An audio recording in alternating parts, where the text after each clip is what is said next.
Bibigyan ko lang po kayo ng a little bit of a background ng story po ng napanood po natin sa video na ito. When we talk about the lepers in the scriptures, ang disease po ng leprosy ay, if I am not mistaken, ito yung disease na pinaka-mentioned in the Old Testament and even in the New Testament.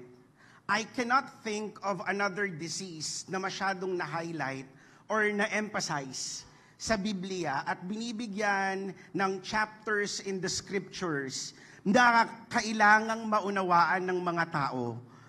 At mamaya, titingnan natin bakit kaya masyadong na-emphasize ang sitwasyon ng mga may leprosy or na may mga skin disease na parang ketong sa ating Biblia. Now, Matthew chapter 8 verses 1 to 4 was the beginning of the healing ministry of Jesus Christ.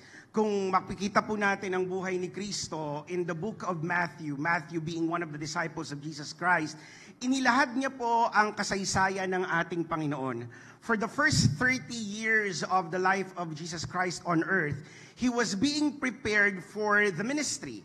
And when He was 30 years old, for the next 3 years of His life, ito po yung 3 taon na nagsimula po na siya ay magministeryo sa mga tao sa Israel.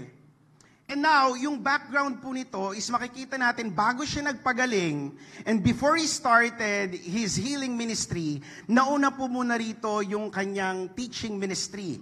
That's why if you're going to look at Matthew chapters 5 to 7, dito po natin makikita una yung mga pangangaral ng ating Panginoon. Dito po natin makikita yung mga teachings niya. Nandiyan po yung kanyang mga teachings about adultery, about murder, about loving your enemies, about giving to the needy, about prayer, about fasting, and so on and so forth. So pagkatapos po nitong Sermon on the Mount, doon po sa narrative ni Matthew, ang Panginoon po ay bumaba sa may bundok, and here immediately when He went down from the mountainside, biglang may isang mamang ketongin na nagpakita at lumapit sa Kanya.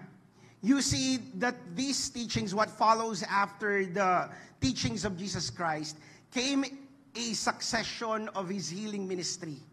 Naumpisahan po ito sa pagpapagaling ng lalaking parang may ketong o ketongin, at gayon din naman yung pagpapagaling niya sa mga paralytic, yung Jesus calming the storm story, and the healing of the 2 demon-possessed men.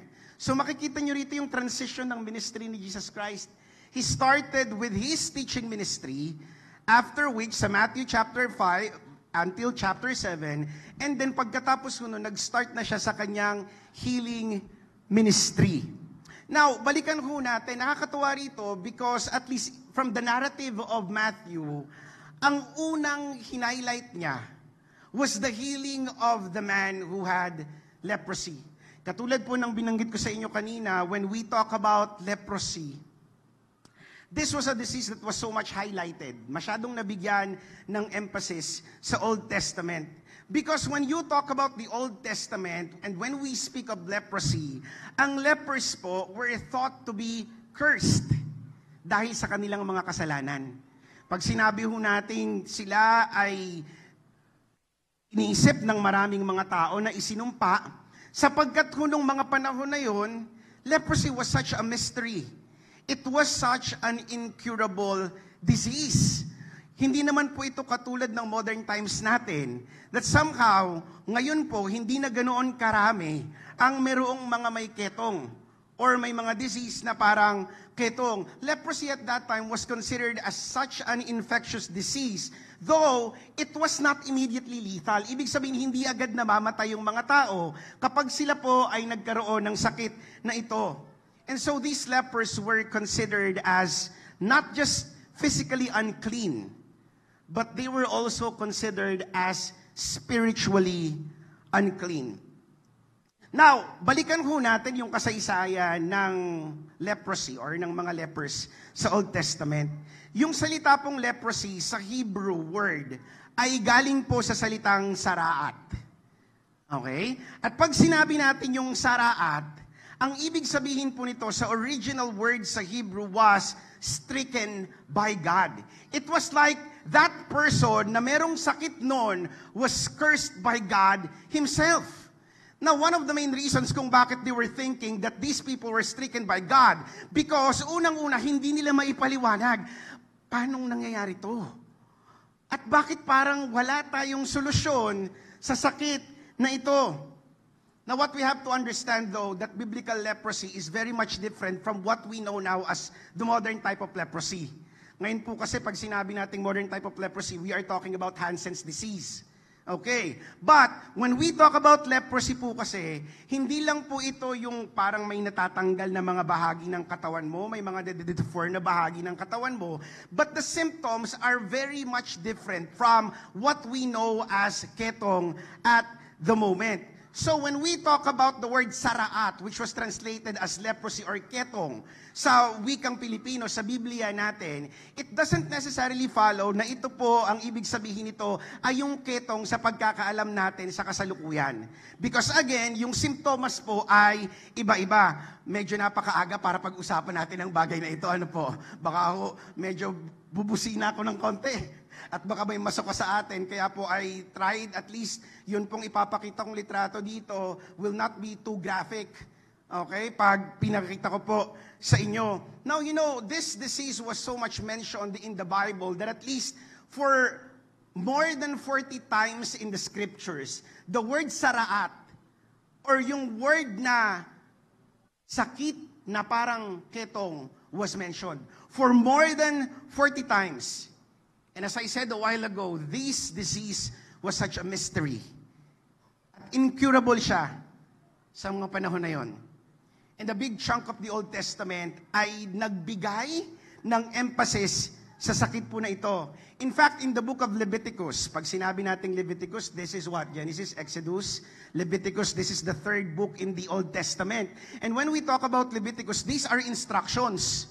Right? Instructions of Yahweh. But in Leviticus chapter 13 and 14, makikita po natin dito yung instructions ni Yahweh kung papaano dapat i-deal ang mga tao na nagkakaroon ng sakit na parang ketong. Ito po yung nakalagay dito. In Leviticus 13, ang sabi po doon, if a person is found infected with the disease, kailangan niya pong pumunta sa mga priests. And the priest will check, and the priest will declare if the person is unclean. At kapag napatunayan na siya ay may saraat, he will be declared an outcast. Mawawala na po siya sa fellowship ng mga tao doon. Sa may Leviticus chapter 13 verses 45 to 46, ito po yung nakalagay. Ang sabi po dito, anyone with such a defiling disease must wear torn clothes. Let their hair be unkempt, cover the lower part of their face, and cry out, unclean, unclean. As long as they have the disease, they remain unclean. They must live alone, and they must live outside the camp. Now, sa Tagalog po, ito pong nakalagay. Ang taong may sakit sa balat na parang ketong ay dapat magsuot ng sirang damit. Huwag mag-aayos ng buhok. Tatakpan ang kanyang nguso at laging sisigaw, marumi ako! Marumi ako! Hanggang siya'y may sugat, ituturing siyang marumi, at sa labas ng kampo, maninirahang mag-isa. Do you imagine ang sakit, ang saklap nung naging kasaysayan ng mga tao na nagkakaroon ng sakit na parang ketong? When they are declared by the priests na may sakit na ganoon, anong gagawin? Dapat they will remain outcast in the society. 2 metro dapat palagi ang layo nila sa tao at hanggang maaari, hindi nila pwedeng hingahin ang hangin na hinihinga ng mga tao sa paligid nila. What's worst here is this. Na-declare ka na ikaw ay may sakit na parang ketong, tapos ang instruction pa sa'yo, Pag ikaw ay naglalakad sa kalsada, anong gagawin mo? Sisigaw ka ng ano? Marumi ako! Marumi ako! Para kang double dead. You were already shamed for being and having that disease. But the instruction was you also have to shame yourself dahil ikaw ay may sakit na ganoon. Dahil sisigaw ko sa streets, marumi ako! Marumi ako! They had to live with the community of the lepers. Naging outcast po sila. They were separated. They were mocked. For people believe that they were cursed. Noon pong ang mga Amerikano ay nagpunta dito sa Pilipinas back in 1901. Nagkaroon po ng leper colony dito sa Pilipinas. In history, kung mapapansin niyo po at kung napag-aralan po natin, in 1901, nagkaroon po tayo ng leper colony sa may Culyon, sa may Palawan, which was called as an island of no return. Kasi yung American government at that time, pinagsama-sama nila yung mga may sakit na ketong. Pagkatapos, ito po ay biniyahin nila sa Culyon sa Palawan at doon po hindi na sila pwedeng umalis kahit kailan. They were separated. They were considered as outcast in the society sapagkat sila ay madumi. You know, leprosy in the scriptures has remained a mystery. As I was preparing this message this morning, I happened to look at an essay about how God treats leprosy. And the writer of that essay said, "Why did unclean matter so much to God, but they mean so little to us?" Ulitin ko po yun. Napaisip ako doon. Sabi niya doon, why did unclean matter so much to God, but they mean so little to us? Kasi kung mapapansin niyo yung kasaysayan nitong mga taong ito, papakita sa mga priest, i-declare na sila ay madumi. Pag sila ay na-declare na madumi, kailangan ang suot-suot nila, wasak-wasak na damit, tatakpan ng kanilang muka hanggang sa nguso. Pagkatapos po, kailangan pa nilang i-shame yung kanilang mga sarili at sasabihin nila, marumi ako, marumi ako. Bakit gano'n na lamang ang pagtingin sa mga lepers at this time? And why did the unclean matter so much to God, but they mean so little to us? And so came the lepers, the story of the man with the leper in the New Testament. Ang passage po natin ngayon, yun pong napanood natin sa may video kanina. This is coming from the book of Matthew, chapter 8, verses 1 to 4. You know, katulad po ng binanggit ko kanina, these happened after the teaching ministry of Jesus Christ. So first came the teaching ministry, nangaral ang Panginoon, pagkatapos po noon, sumunod dito ay ang kanyang pagpapagaling, yung kanyang healing ministry and all the miracles thereafter. But even if we are looking closely at leprosy, katulad ng binanggit ko kanina, na napakaaga, bakit natin pinag-uusapan ito? What I want to highlight this morning is the conversation between the leper and of Jesus Christ, na matatagpuan po again natin dito sa Matthew chapter 8, verses 1 to 4. You can see this on your screen. When Jesus came down from the mountainside, large crowds followed him. Ito po yung pagkatapos ng Sermon on the Mount. A man with leprosy came and knelt before him and said, "Lord, if you are willing, you can make me clean." Jesus reached out his hand and touched the man. "I am willing," he said. "Be clean." Immediately, he was cleansed of his leprosy. Then Jesus said to him, "See that you don't tell anyone, but go show yourself to the priest and offer the gift Moses commanded as a testimony to them." Katulad po ng binanggit ko, what I discussed a while ago was just a background of the whole idea of leprosy and lepers in the scriptures. But what I want to highlight this morning is this conversation between the two main characters in this passage, the man with the leprosy and Jesus Christ himself. Who was the leper? Siya po yung cursed. outcast, helpless, hopeless. He has no one to lean on. Because the moment that he was declared with a disease, hindi na po siya pwedeng pumunta sa kanyang pamilya. He cannot go to festivals. He cannot eat with his family. At ito yung pinakamasaklap. He cannot even go to the temple and worship. So they were secluded. Habang buhay po yung ganoon kung hindi sila gagaling. Kasi ang instruction sa scriptures, kung sakaling tingin mo gumaling ka, bumalik ka sa priest, and the priest will check you, and then the priest will declare you as clean. And then here's the character of Jesus Christ who just started his earthly ministry. Sa kanyang teaching ministry, he was touching the head and the heart of the people. And after that, here, he started yung hand na tinatawag natin. Di ba, when you do the ministry, ang laging nire-remind sa atin, it should always be the head, the heart, and the hand. Kapag head and the heart lang, wala pong silbi yun. There should always be a hand always willing to help sa mga tao sa paligid natin. Okay? Pero kailangan tingnan din naman natin kung sino at ano yung sitwasyon ng mga tinutulungan natin. In verse 2, babalikan po natin, here started the conversation of the leper in Jesus Christ. A man with leprosy came and knelt before him and said, Lord, if you are willing, you can make me clean.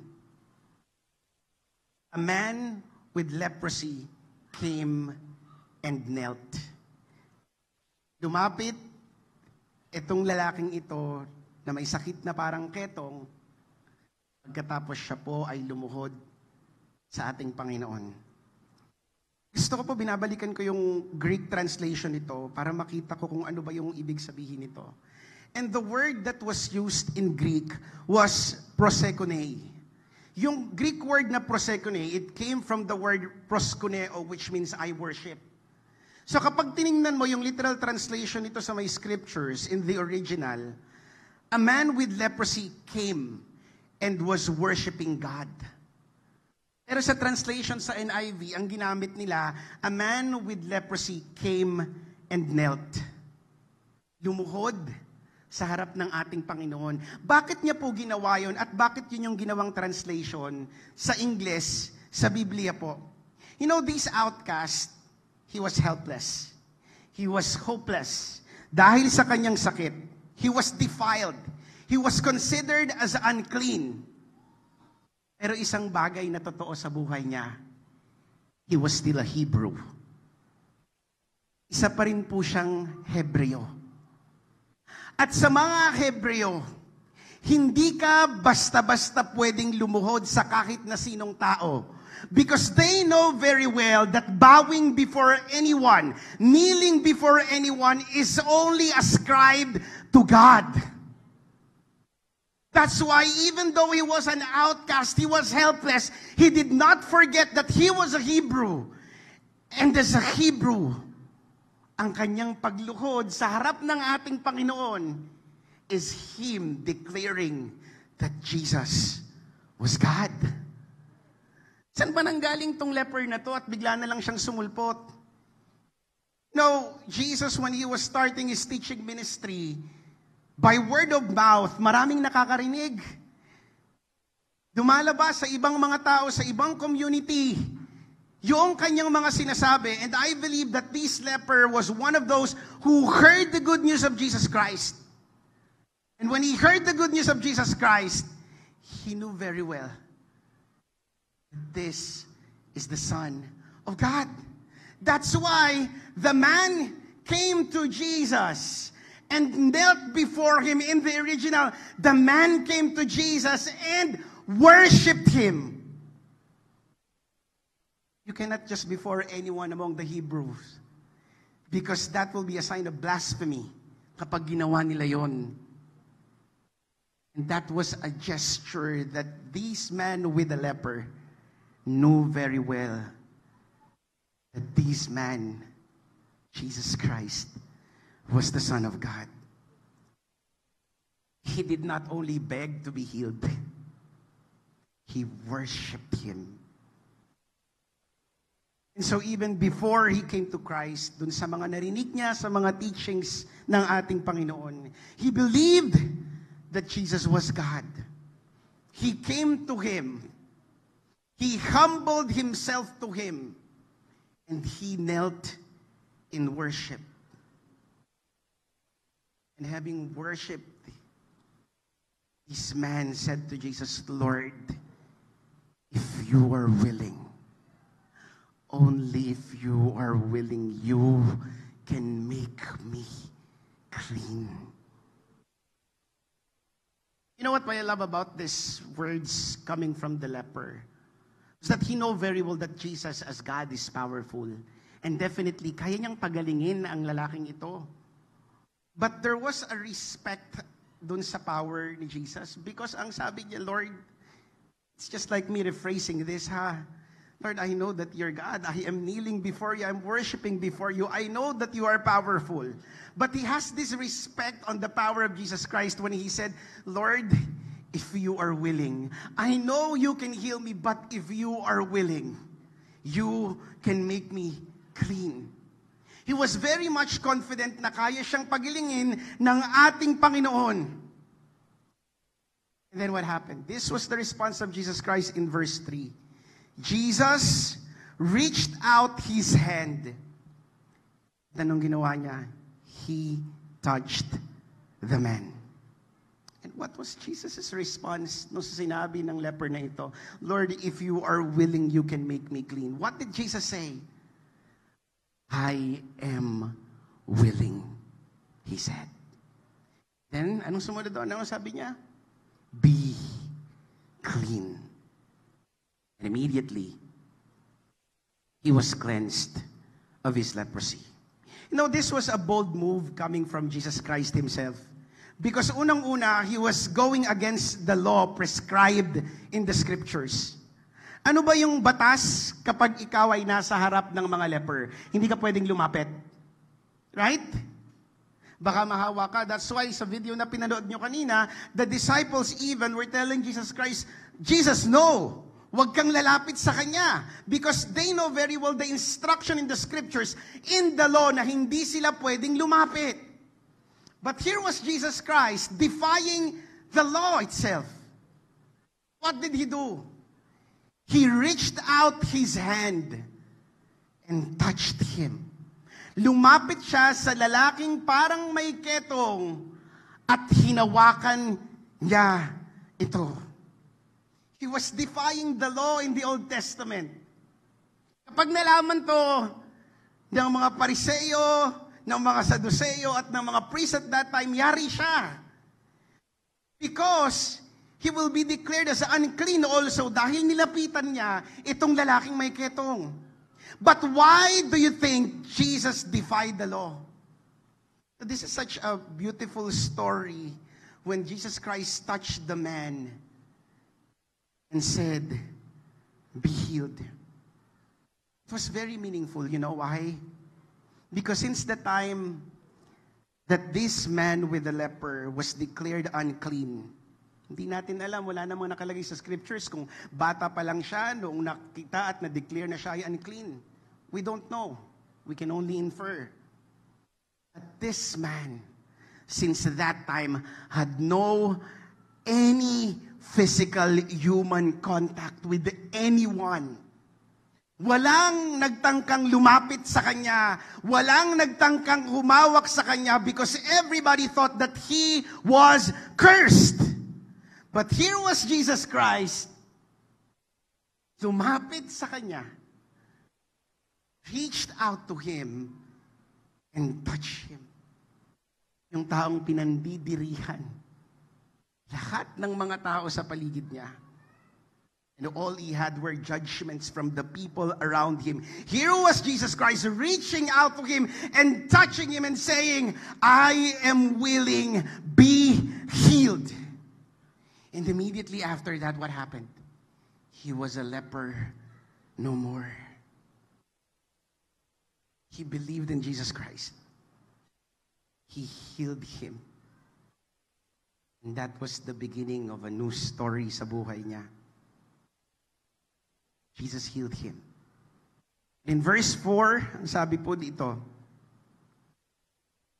then Jesus said to him, see that you don't tell anyone, but go, show yourself to the priest, and offer the gift Moses commanded as a testimony to them.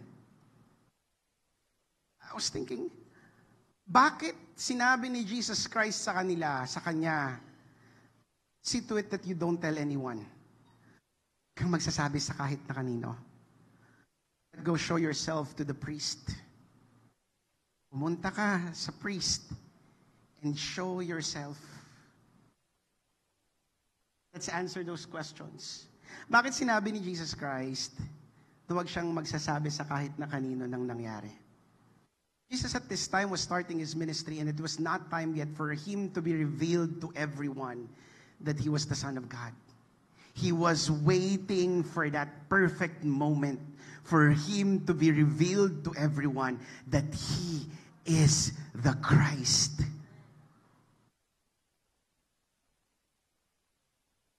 You know, in the Old Testament, anong sabi natin? Kapag tingin mo ikaw ay healed na, kailangan mong magpakita sa priest para i-check kung ikaw nga ay magaling na.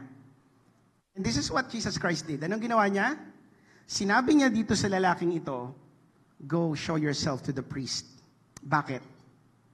Kasi that was according to the law. He defied the law, but at the same time, ang sabi niya, pumunta ka sa priest, show yourself. You know, in the Old Testament, in Leviticus chapter 13 and 14, were instructions kung ano ang gagawin sa mga may sakit na ito. But from that time on, wala akong lumapit sa mga priests. Although there were instructions. Walang lumapit sa mga priest at nagpakita, pakicheck po kung ako yung magaling na. Kasi walang gumaling na nagpakita sa priest noon, and the priest declared that they were clean. It took Jesus Christ healing this man with the leper. At sinabi niya, magpakita ka sa priest and show yourself. Anong mangyayari po kapag nangyari yon? This priest will be surprised. Bakit? Dahil walang pagpapagaling na nangyari kahit kailan sa mga taong may ketong doing the instructions as prescribed in the Old Testament. It took the ministry, the healing ministry of Jesus Christ, for a man with that disease, for a cursed man, for an outcast, to be healed.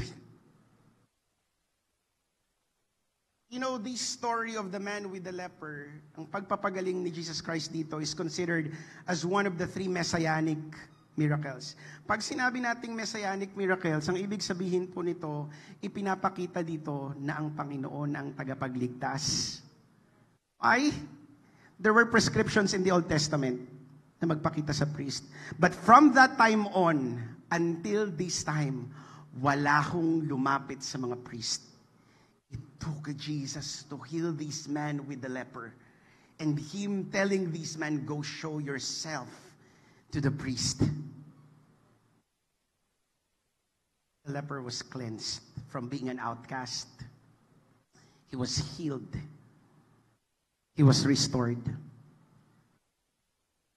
This is the reason why this is considered as a messianic miracle.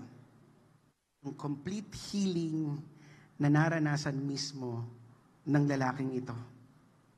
Katulad po ng binanggit ko sa inyo kanina, why do you think there's so much emphasis on this sa scriptures? You see, leprosy is such a graphic illustration of the destructive power of sin. It was a mystery during that time. Walang nakakaalam kung paano gagaling ang mga tao. Walang nakakaalam kung ano ang mangyayari sa kanila. In ancient Israel, leprosy was a powerful object lesson of the crippling power of sin. Kung papaanong unti-unti, katulad ng mga taong parang may ketong, unti-unti ka nitong pinapatay nang hindi mo namamalayan. That's the crippling nature of sin. That's the crippling power of sin. But here, Jesus healed the leper. It was an announcement that sin has already been broken and that Jesus is the only one who has the power to heal and the power to restore. Jesus healing the leper in the New Testament, etong lalaking ito, ay hindi lang ito yung isang kasaysayan na nagpagaling ang Panginoong Hesus ng mga lepers sa New Testament. In the account of Dr. Luke, sa Luke chapter 17 verses 11 to 19, alam ho natin yung kasaysayan na ito noong nagpagaling si Jesus ng 10 lalaki na may parang ketong. Tama po? And what was the story? The 10 lepers came crying for Jesus to heal them. Nasa malayo sila because they know the law. Hindi sila pwedeng lumapit. And when he told them to go and show themselves to the priest, they were healed and they left. Except for one. May isang natira. That one leper who came back to Jesus Christ was a Samaritan. And you know that these Samaritan people were despised by the Jews at this time. Mababa ang tingin sa kanila, sa mga Samaritano, noong kanilang kapanahunan. All 10 had faith that they will be healed. And they experienced the miracle. But only one of them came back in gratitude and experienced true healing. Iisa lamang ang bumalik at naka-experience ng tunay na kagalingan na nanggagaling sa Panginoon. In Luke chapter 17 verses 15 to 19, ang sabi dito, one of them, when he saw he was healed, this was the Samaritan, came back praising God in a loud voice. What did he do? He threw himself at Jesus' feet and thanked him, and he was a Samaritan. Jesus asked, were not all 10 cleansed? Where are the other 9? Has no one returned to give praise to God other than these foreigners? Then he said to the Samaritan, rise and go.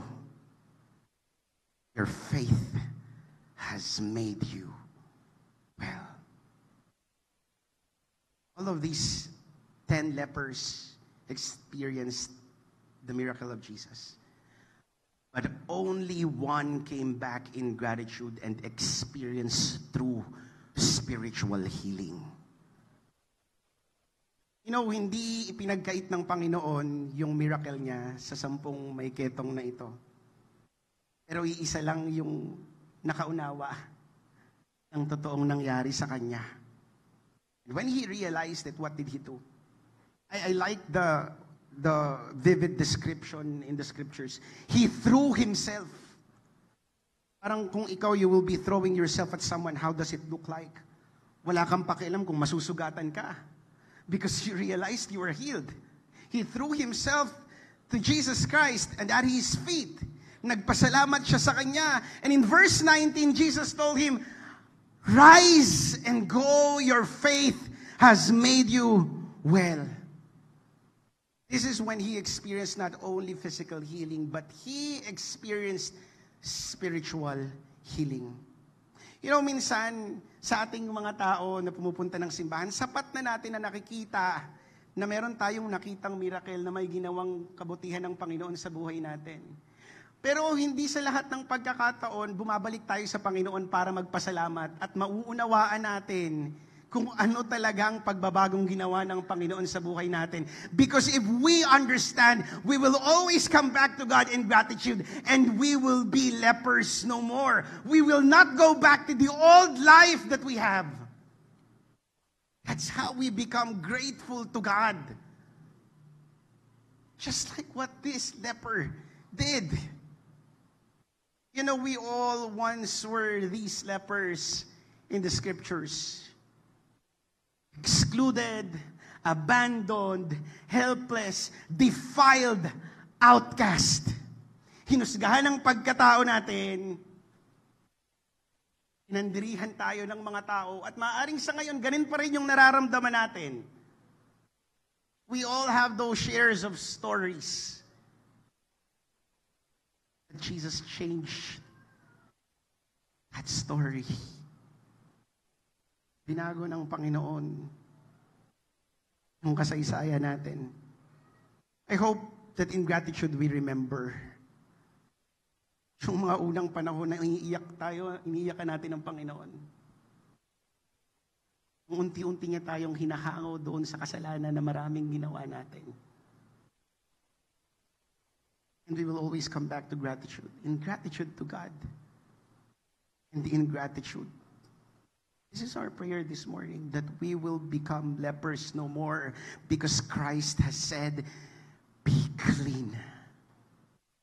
Arise and go, your faith has made you well. Or maybe this morning, you came here, may dala-dala kang kabigatan sa buhay mo. Maybe you feel unclean. You feel na pinandidirihan ka ng mga tao. Hinuhusgahan ka ng mga tao. Nilalayuan ka nila. And you have nobody to lean on, not even your family.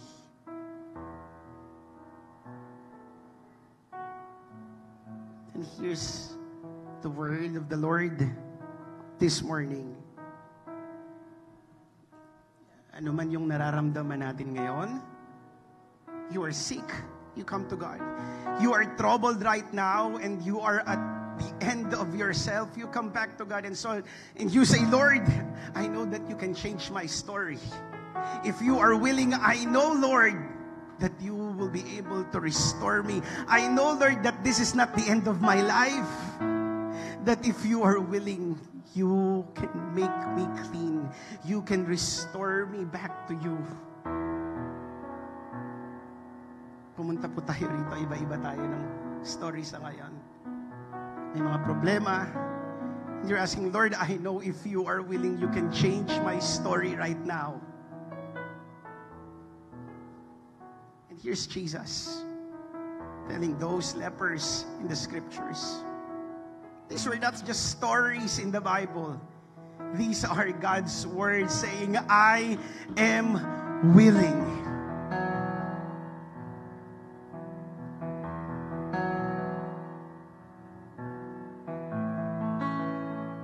If this is your prayer right now and you want God to change your story,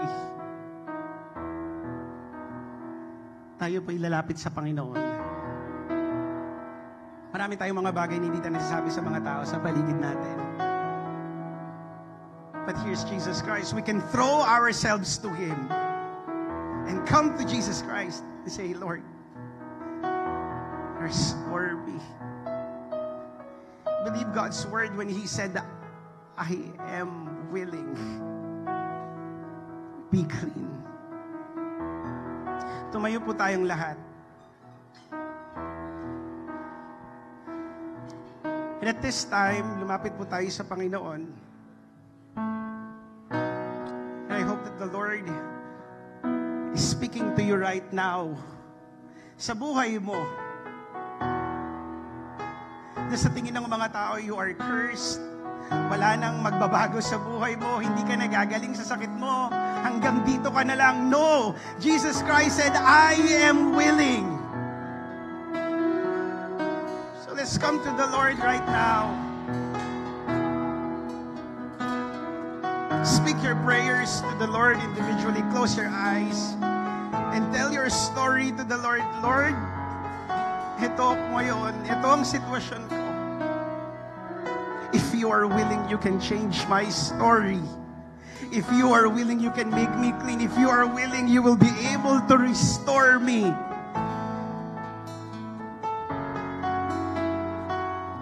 And in gratitude, sa pagpapasalamat natin sa biyaya ng Panginoon, we will come to Him in worship. Do not just accept God's miracle and leave. Accept God's miracle in your life. Come back to Him in gratitude and worship and be a leper no more, because Jesus has declared